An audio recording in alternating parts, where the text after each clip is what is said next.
இன்றைய வசனம் 1 யோவான் 5ஆம் அதிகாரம் 4ஆம் வசனம்.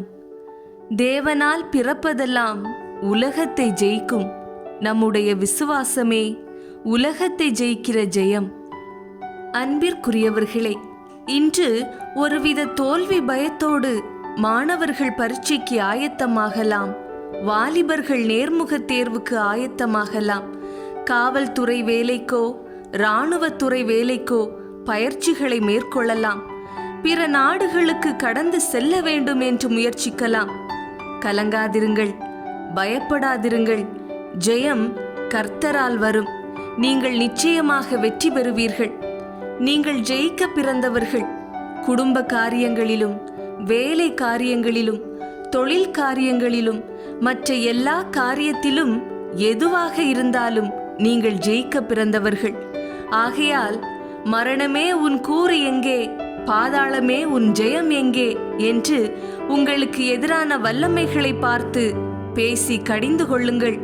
நீங்கள் தோற்று போவதற்கு பிறந்தவர்கள் அல்ல, நீங்கள் ஒவ்வொருவரும் ஜெயிக்க பிறந்தவர்கள். நீங்கள் தோல்வியை எளிதாக எடுத்துக்கொள்ளலாம். வெற்றியும் தோல்வியும் வீரனுக்கு அழகு என்று ஆறுதல் சொல்லிக் கொள்ளலாம். ஆனால் உங்களுடைய தோல்வியை பரமபிதாவினால் தாங்கிக் கொள்ள முடிவதே இல்லை. அவர் உங்களுடைய தோல்வியை ஜெயமாய் மாற பண்ண வைராக்கியம் கொண்டிருக்கிறார். தேவ பிள்ளைகளே, ஒரு மரமானது விழுந்த இடத்திலே அப்படியே கிடக்கும். ஆனால் தேவனுடைய பிள்ளைகள் தோல்வியுற்ற இடத்திலே அதுபோல விழுந்து கிடக்கக்கூடாது.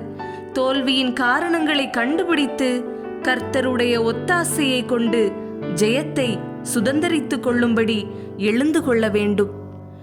ஒரு நாள் ஆபீஸில் வேலை செய்யும் பணியாட்கள் அனைவரும் வேலைக்கு சரியான நேரத்தில் வந்து சேர்ந்தனர். நோட்டீஸ் போர்டில் ஏதோ எழுதியிருக்கிறது என்பதை அனைவரும் பார்த்தனர். அதில் உங்கள் வளர்ச்சிக்கும் நம் கம்பெனி வளர்ச்சிக்கும் இடையூறாக இருந்த நபர் நேற்று காலமானார். அடுத்த கட்டிடத்தில் அவர் உடல் வைக்கப்பட்டுள்ளது. அனைவரும் தவறாமல் கலந்து கொள்ளவும் என்று எழுதியிருந்தது. இதை படித்தவுடன் அவர்கள் எல்லோருக்கும் நம்முடன் வேலை செய்த ஒருவர் இறந்து விட்டாரே என்று வருத்தமாக இருந்தது.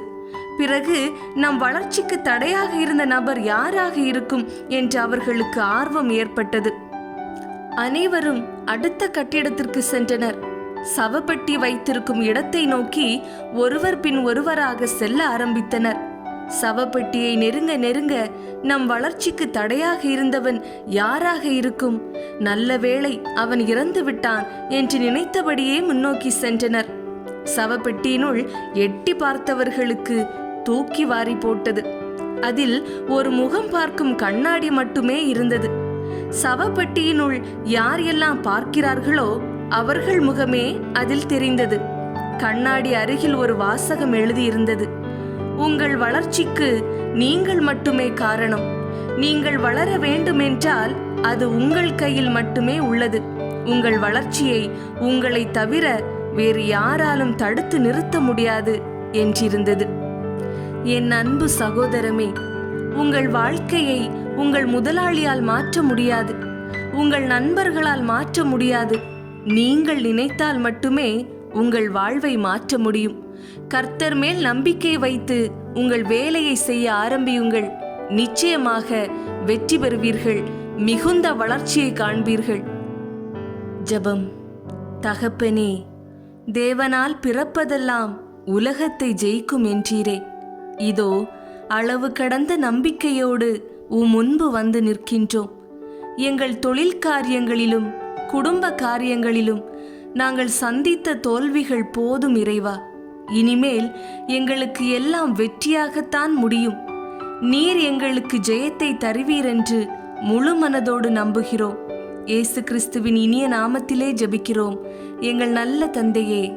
ஆமேன், ஆமேன்.